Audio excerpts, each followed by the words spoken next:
So we are again at the weekend conference. Date is today, 23rd November 2024. We are investors, Yashashvi Bhava, through which we simplify your finances. आज जो subject रखा गया है वो है fair value. तो इस पूरे डिस्कशन में हम समझेंगे कि फेयर वैल्यू क्या है और कैसे फेयर वैल्यू को देख के ये एक्चुअली कुछ बहुत ही कंक्रीट या कुछ एग्जैक्ट वैल्यूज को नहीं बोलेंगे। ये जस्ट एक एस्टिमेशन होगा जो कि बहुत सारे फैक्टर पे बेस्ड होगा। तो उसको डिटरमाइन करके हम ये डिसाइड कर पाएंगे कि हमारा डिसीजन क्या हो। हमारा किसी भी एसेट के लिए उस पर्टिकुलर टाइम पे क्या एक्शन होगा, सेल, बाई, होल्ड, जो भी है थोड़ा हम एस्टिमेट लगा सकते हैं। तो इससे पहले कि मैं आगे बढ़ूं, मैं आपको बता दूं कि मैं सेबी रजिस्टर्ड नहीं हूं। इस एनालिसिस के दौरान कुछ भी अगर किसी स्टॉक का नाम डिस्कस होता है वो केवल एक डेमोन्स्ट्रेशन पर्पस के लिए होगा, एजुकेशनल पर्पस के लिए होगा। वो किसी भी तरह से कोई बाई और सेल रिकमेंडेशन नहीं होगा। आप कोई भी बाई और सेल करने जल्दी। आप अपने फाइनेंशियल एडवाइजर से जरूर संपर्क करें। देखते हैं पहले फेयर वैल्यू है क्या। तो आप पिक्चर देख रहे हैं इसमें कि मेजरमेंट हम बोल सकते हैं फेयर वैल्यू को। हम बहुत सारे फैक्टर्स को देखते हुए किसी एसेट का, किसी बिजनेस का, किसी कंपनी के प्राइस का क्या वैल्यूएशन हम हमें पे करना चाहिए, एक जोन होना चाहिए जिसके अंदर हम उसको देख सकें कि कितने के आसपास इसका वैल्यूएशन होना चाहिए। उसको हम फेयर वैल्यू बोलेंगे मोटी मोटी भाषा में। Impartial and reasonable estimate of intrinsic value of an asset.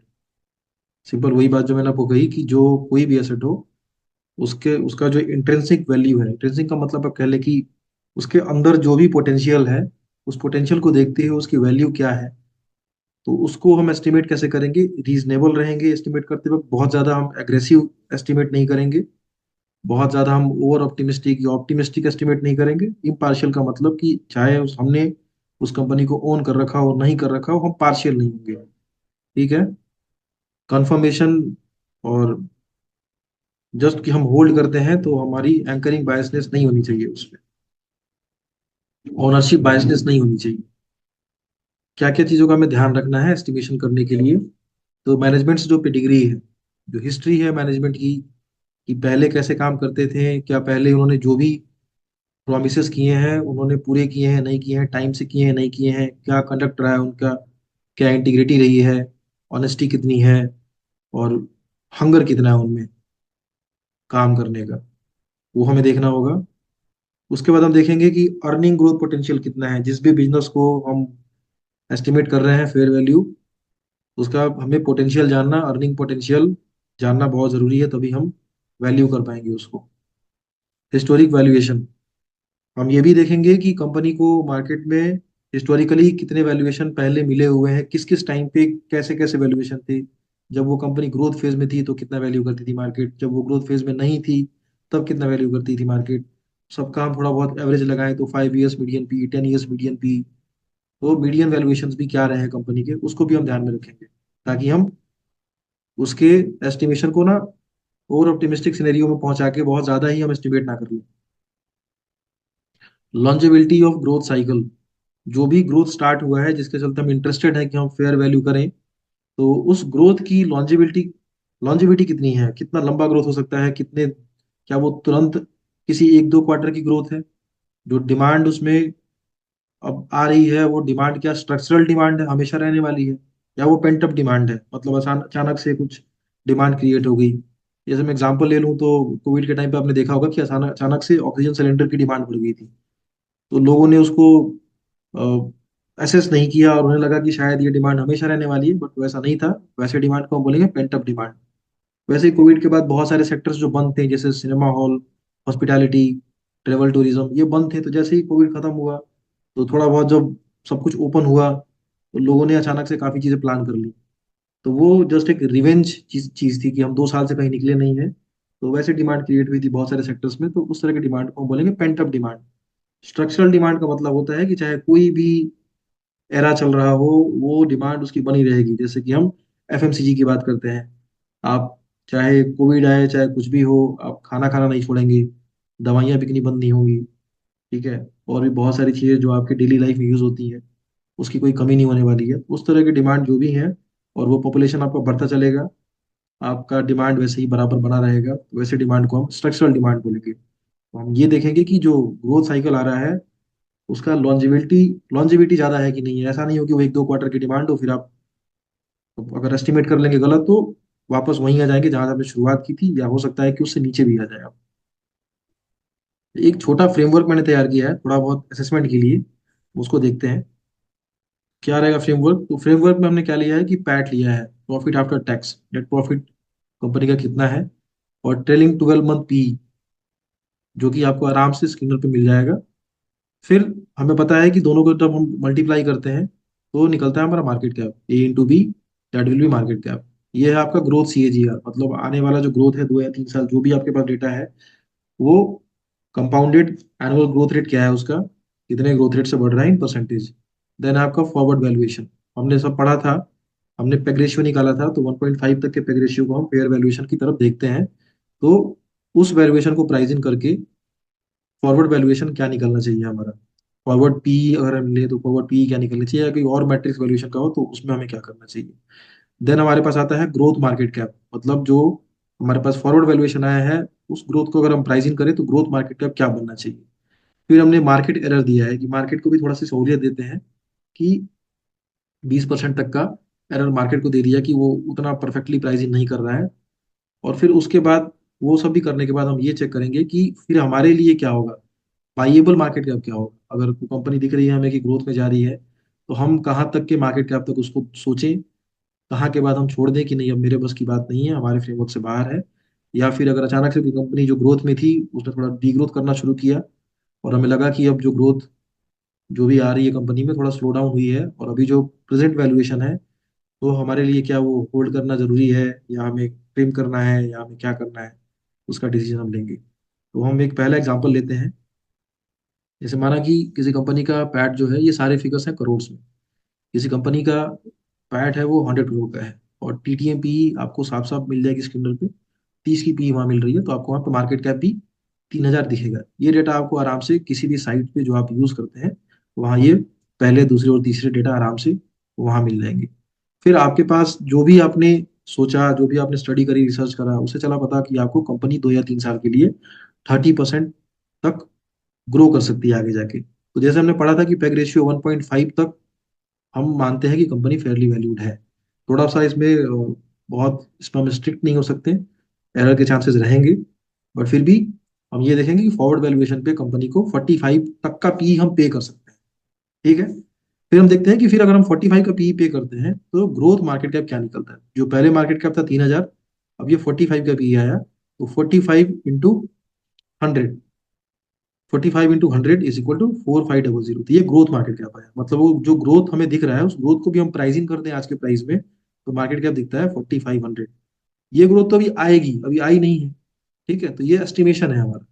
तो हम देखते हैं कि अब हम मार्केट को उसके एरर के लिए कि उतना परफेक्टली प्राइस नहीं करता है, थोड़ा अपनी सहूलियत के लिए कि हम थोड़ा कंजर्वेटिव रहे, हमने एरर दे दिया 20% का, 20% एरर दे दिया हमने। तो आप 4,500 में से 20% निकालेंगे तो इसमें से 900 घटाएंगे आप, तो यानी 3,600, अप टू 3,600 आएगा हमारा बाइएबल मार्केट कैप। ये जस्ट एक मोटा मोटा फ्रेमवर्क है, स्ट्रिक्ट नहीं होना है इस पे, बट जस्ट एक डिसीजन हो सकता है आपका, इसके आसपास कोई चीज दिख रही है तो आपको लगेगा कि हमारा बाई डिसीजन यहाँ से ट्रिगर होना चाहिए। तो आप देख लीजिए यहाँ पे मार्केट कैप 3,000 था, 3,600 के मार्केट मार्केट कैप तक आपके लिए एक ग्रीन सिग्नल है, आप सोच सकते हैं। दूसरा एग्जांपल हम देखते हैं, कोई कंपनी का पैट था 500 करोड़ का, और 40 का TTM price to earning ratio था उसका, तो मार्केट कैप आपको दिख रहा होगा आराम से 20,000 करोड़ का। और कंपनी जो है उसका जो ग्रोथ है वो 24% के ग्रोथ रेट से आगे चल रही है कंपनी। और तो फिर हमने क्या देखेंगे यहाँ पे कि फॉरवर्ड वैल्यूएशन पे क्या आएगा, वही 1.5 से गुना करेंगे हम CAGR में, तो आएगा 36 का पीई आएगा आपका। अब 36 की पीई पे 500 करोड़ का पैड का मार्केट कैप निकलता है 18,000। हमने 20% का मार्केट एरिया दिया कि मार्केट थोड़ा और बियरिश हो जाए इस पे, तो फिर क्या होगा। तो हमें देखा यहाँ पे हमने कि 14,400 करोड़ का मार्केट कैप जो है वो बाइएबल मार्केट कैप लगता है। आज का मार्केट कैप है 20,000 करोड़, तो हमारे लिए अगर हम होल्ड कर रहे हैं तो हमारा उस कंपनी को होल्ड करना शायद उतना बेनिफिशियल नहीं होगा, इसलिए वो रेड में मार्क है। एग्जाम्पल एक और लेते हैं हम। 200 करोड़ का पैट है, 25 का टीटीएम पी है, मार्केट कैप आएगा 5,000 करोड़। 40% का सीएजीआर अर्निंग ग्रोथ का आ रहा है हमारे पास। फॉरवर्ड वैल्यूएशन पे क्या निकलेगा, 60 की पी तक हमें लगेगा कि ये मार्केट कैप 60 की पी तक हम दे सकते हैं उसको। मार्केट कैप क्या आएगा, 60 × 200 = 12,000। 20% का हमने मार्केट एरर दिया, तो क्या निकल के आएगा, 9600। मार्केट कैप पूरा अभी क्या है कंपनी का, 5,000। तो आपको लगता है कि यहाँ से हमें पोटेंशियली अपसाइड देखने को मिल सकता है। ये दो तीन एग्जांपल्स हैं मेरे पास। इसको हम थोड़ा एक दो कंपनीज पे जाके देखेंगे कि हम उसको कैसे कर सकते हैं। फिर इसको एस्टिमेट करने के टाइम पे हमें ध्यान क्या रखनी है बातें, तो हमें लिखनी है मैनेजमेंट की हिस्ट्री, जो मैंने पहले भी कवर करा। वॉकिंग द टॉक, मतलब जो भी मैनेजमेंट है, क्या उसने पहले कुछ लफड़ा तो नहीं किया कभी, या कुछ बोल के, या बहुत ज्यादा मार्केट में सेंटीमेंट क्रिएट करने के लिए तो बातें नहीं करते हैं। ये हमें चेक करना है। अगर वो पहले उसने अच्छा एग्जीक्यूट कर रखा है पहले की चीजों को, तो चांसेस ज्यादा है कि आगे भी वो सही से एग्जीक्यूट करेगा। फिर हम आते हैं अवेलेबिलिटी ऑफ एग्जीक्यूशन कैपेसिटी। मतलब हम तो कह तो रहे हैं कि हम इतने तेज रफ्तार से अपना अर्निंग ग्रोथ कर लेंगे, लेकिन हमारे पास कैपेसिटी ही ना हो, तो फिर वो बातें केवल हवा में हो जाएंगी। तो हमें दिखना भी चाहिए कि वो एग्जीक्यूट करने के लिए वो ग्रोथ रेट हमारे पास, उतनी कैपेसिटी है हमारे पास, उतने ऑर्डर्स हैं हमारे पास, उतने प्लांट्स हैं, मशीनरी है कि हम इसको, हम कैपेबल हैं कि हम ये एग्जीक्यूट कर सकते हैं। Market valuation during growth phase.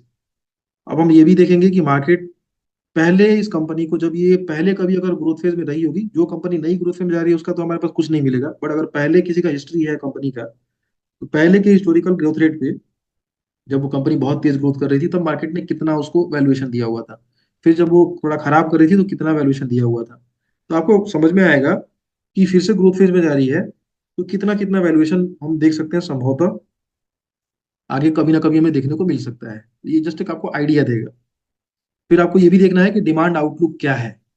Company ने बात करी, बिजनेस ने बहुत बातें करी कि हम बहुत सारा काम करेंगे, लेकिन ना उसके पास ऑर्डर बुक है। चलो, अगर ऑर्डर बुक मेंटेन ना करती है कंपनी, तो सेक्टर जिस इंडस्ट्री का है, उसका लैंडस्केप जो है वो दिख रहा है हमें कि हाँ, इस सेक्टर में डिमांड है भी कि नहीं है इतनी। क्या बातें केवल ऐसे ही हो रही हैं, बिना बात के बातें हो रही हैं।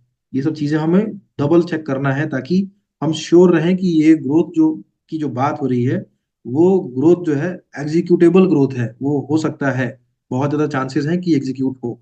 तभी जाके हमारा एस्टिमेशन सही हो सकता है। नहीं तो फिर अगर ये सब बातें नहीं होंगी, तो ऊपर कैलकुलेशन का कोई मतलब नहीं है।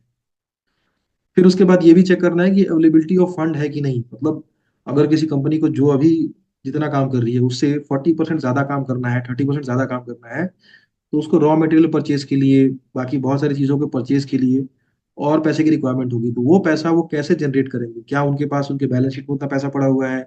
अगर नहीं है, तो क्या वो फंड रेज कर रहे हैं, या वो डेट ले रहे हैं? मतलब जो भी ग्रोथ है, उस ग्रोथ के फंडिंग का सोर्स क्या है, ये भी हमें देखना बहुत जरूरी है। और बाकी ये सारा एस्टिमेशन किसी भी तरह के कमोडिटी कंपनीज पे नहीं इम्प्लीमेंट हो सकता है। कमोडिटी कंपनी जो है वो हमेशा गवर्नमेंट स्पेंडिंग पे, या ग्लोबल मैक्रोज है उसके ऊपर काम करती हैं। अचानक से किसी कंट्री में कोई डिमांड क्रिएट हो गई, या इंडियन गवर्नमेंट का कुछ स्पेंड बढ़ गया किसी क्षेत्र में, तो उसके चलते वो डिमांड क्रिएट होगी। तो उसको अगर आप इस तरह से पी बेस पे अगर आप उसको थोड़ा एसेस करना शुरू करेंगे, तो आप गलती कर जाएंगे। वो डिमांड जस्ट एक क्रिएटेड डिमांड है, जैसे ही डिमांड वो खत्म होगी, फिर वापस वहीं पे आप आ जाएंगे। तो कमोडिटी कंपनी पे ये सब चीजें आप यूज ना करें। तो इसके बाद हम देखते हैं एक एग्जांपल लेके, कुछ कंपनियों ने जिनमें काफी हाई ग्रोथ आने वाली है उसकी हम बात करते हैं। और मैं आपको बता दूं कि जो भी कंपनी में डिस्कस होगी, वो किसी भी तरह से कोई भी बाई और सेल रिकमेंडेशन, जस्ट केवल आपको जितनी चीजें मैंने आपको बताई, उसको एक सही तरीके से एसेस करने का तरीका है कि हम कैसे उस कंपनी को देख सकते हैं। आप अपना कोई भी बाई और सेल डिसीजन अपने फाइनेंशियल एडवाइजर से बात करके और अपनी तरफ से पूरा ड्यू डिलिजेंस करके ही इनिशिएट करें।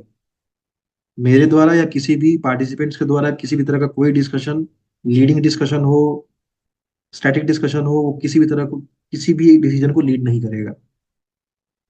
तो हम आते हैं, कंपनी है हमने देखी थी, सुयोग टेलीमैक। तो हम सब जानते हैं कि जो टेलीकॉम टावर्स होते हैं उसमें काम करती है, और जो गवर्नमेंट ऑफ इंडिया का जो भारत नेट प्रोजेक्ट है बीएसएनएल को वापस रिवाइव करने का, तो उसके हिसाब से फिर ये कंपनी थोड़ा वेल प्लेस्ड लग रही है। बहुत दिनों के बाद इसमें कैपेसिटी एक्सपेंशन हुआ है, और अभी जाके अपने वापस अपने ग्रोथ फेज में आने वाली है। तो ये आप कंफर्म कर सकते हैं। गवर्नमेंट ऑफ इंडिया जो भारत नेट प्रोजेक्ट में जो ऑर्डर्स हैं, कितने कितना एलोकेट कर रखा है बजट में, वहां से आप देखेंगे तो आपको समझ में आ जाएगा कि वाकई में डिमांड है। उसके बाद से आप बाकी अगर टेलीकॉम कंपनी को ट्रैक करते हैं तो उनको भी देखेंगे, तो वहाँ ऑर्डर इनफ्लो काफी है। और अगर आप कॉन्फ्रेंस कॉल चेक करेंगे सुजोग टेलीमेटिक का, और इन्वेस्टर प्रेजेंटेशन चेक करेंगे, तो वहां भी आपको दिख जाएगा कि क्या क्या बातें हो रही हैं। तो हम आगे बात करते हैं। तो आपके पास सामने यहाँ पे है जो trailing 12 month P25.7 market cap आपके पास सामने यहाँ पे है। तो ये ऑलरेडी आपके पास लिखा हुआ है। नेट प्रॉफिट भी आपकी, आप जाएंगे यहाँ पे तो आपको नेट प्रॉफिट यहाँ पे आपको दिख जाएगा। ये फिगर हमें कहीं से भी मिल सकते हैं। अब हमें देखना है कि कंपनी ने गाइड किया हुआ है कि FY25 के लिए 30% ग्रोथ, और यहाँ पे जब ये FY25 खत्म होगा तो 25% ग्रोथ, 30% ग्रोथ रहेगा यहाँ पे। और FY26 के लिए 320 करोड़ का सेल्स फिगर होना चाहिए, और 35% का नेट प्रॉफिट मार्जिन होना चाहिए, ऐसा कंपनी के कॉन्फ्रेंस कॉल में बोला गया है। उस चीज को कंफर्म करने के लिए आप कहाँ जाएंगे? उसको कंफर्म करने के लिए आप ट्रांसक्रिप्ट खोलेंगे, ट्रांसक्रिप्ट में जाएंगे। यहाँ पे अगर पहले किसी ने पढ़ रखा है तो आप वैसे भी चेक कर सकते हैं, नहीं तो आप यहाँ पे अगर 35% आपको मार्क पता है तो आप वहाँ आइए। यहाँ पे आप देखिए यहाँ पे कि पैट अराउंड 35%। ठीक है, तो यहाँ पे सामने लिखा हुआ है आपके PAT of around 35%, so that will continue even for FY26 and going forward. यहाँ तक आपको बात कंफर्म कर रही है मैनेजमेंट। आप बहुत सारा पढ़ेंगे तो आपको और भी चीजें मिलेंगी। 320 को आप कंफर्म करने के लिए आप 320 टाइप करें, क्योंकि मैंने इसको पढ़ रखा है तो मेरे सामने मुझे याद है। FY25 that is 320 crore organically. तो जवाब था उनका यस। ये था। उसके बावजूद अगर आप चाहें तो कुछ और चीजें कंफर्म कर सकते हैं। 320 की तो बात हुई है। अगर मैं आपको बताऊं कि जो टेलीकॉम टावर्स हैं, आप देखिए यहाँ पे इनसे पूछा गया कि एक टावर पे आपका मंथली रेवेन्यू क्या है। तो उन्होंने बोला कि 35,000 मंथली रेवेन्यू है हमारा, जो कि बॉम्बे जैसी एरिया में 40-45,000 हो जाता है, और जो रेस्ट ऑफ इंडिया है वहाँ पे 25-27,000 होता है। तो at an average it should be 35,000 to 40,000, मतलब हम लेके चलते हैं 35,000। और इन्होंने 15,000 टावर लगाने हैं। 15,000 टावर, टेनेंसी कह सकते हैं, टावर तो कम भी हो सकता है। 15,000 टेनेंसी, 15,000 टेनेंसी FY26 तक 15,000 टेनेंसी इनकी हो जाएगी।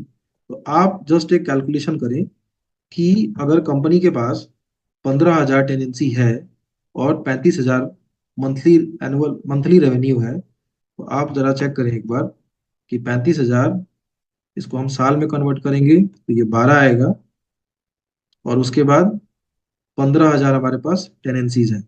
ये कैलकुलेशन करें और बताइए आप कि ये फिगर कितना है। This figure is 630 crore.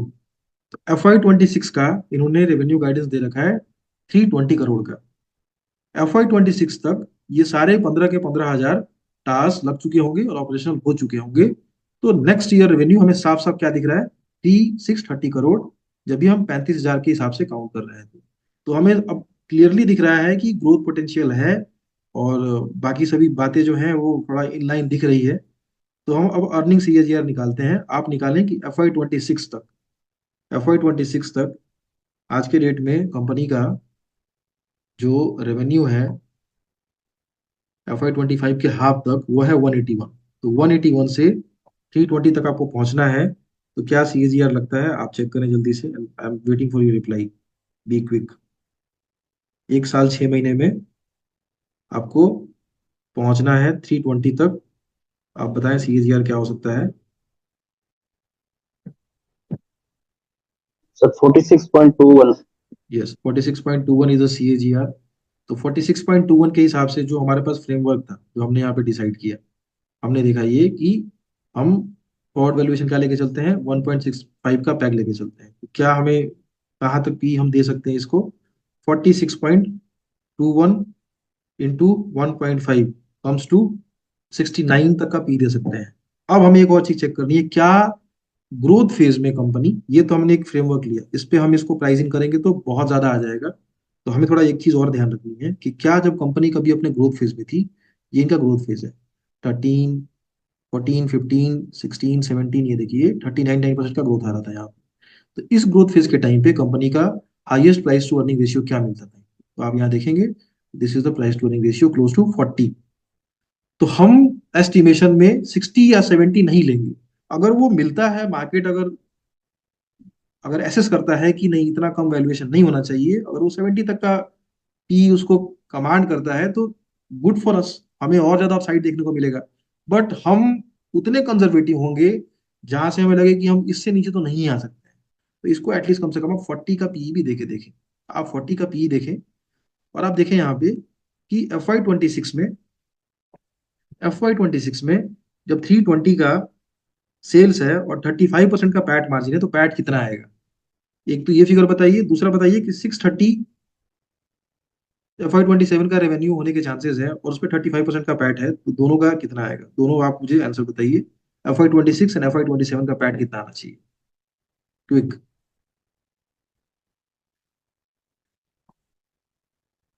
आप ये फिगर बताइए। और अभी अगर हम इसको हम 40 का पी देते हैं, आगे वाले आने वाले ग्रोथ को देखते हुए, तो 40 का पी जब हम इसको देते हैं, तो हमारे पास क्या निकलता है मार्केट कैप? 40 के पी पे आज का जो पैट है, आज का पैट है 72। 72 × 40 करके देखें आप।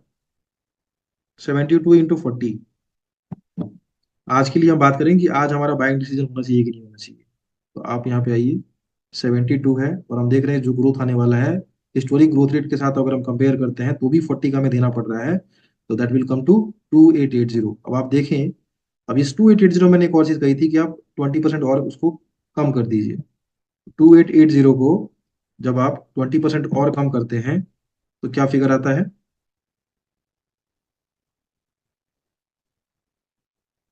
2880, इसमें जब 20% कम करते हैं, तो multiply it by 0.8, it comes to 2304। अब बहुत कंजर्वेटिव होने के बाद 2304 का मार्केट कैप आया। अभी क्या मार्केट कैप है? 1848। तो आप अब देख सकते हैं कि आपको क्या लग रहा है इसमें, आपका क्या डिसीजन होना चाहिए, ये मैं आप पे छोड़ता हूँ। और अगर हम, ये तो हमने प्रेजेंट मार्केट कैप देख लिया, हम आगे की मार्केट कैप की बात करते हैं। जो मैंने कहा था कि FY 27 तक 630 करोड़ का सेल्स फिगर आ रहा है, 630 का सेल्स फिगर आ रहा है। इसको 35% का पैट मार्जिन देना है आपने। और आप देखें यहाँ पे 220 करोड़ का पैट आता है। इसको आप गुना करें, हमने 40 का जो पी दिया है, जो कि लगता है संभवतः कि जो हिस्टोरिक ग्रोथ है उसके हिसाब से कभी इसको उतने आसपास ग्रोथ में भी इतना पी मिला था। हालांकि अगर मार्केट का कंसेंसस देखें हम, तो उससे ज्यादा मिलना चाहिए, बट हम उतना आगे बात नहीं करेंगे। तो हमारे पास क्या निकलता है? 8820। आप मार्केट कैप देख लीजिए क्या है आज का। तो ये रहा आपका आज का मार्केट कैप, और ये रहा हमारा FY 27 का प्रोबेबल मार्केट कैप। क्या इसमें हो सकता है? You can easily guess. So ये एक एग्जांपल है, आप इस तरह के एग्जांपल को अपने और सारे भी चीजों में लगा के आप चेक कर सकते हैं। So from my side it is finished. Any doubt you can ask.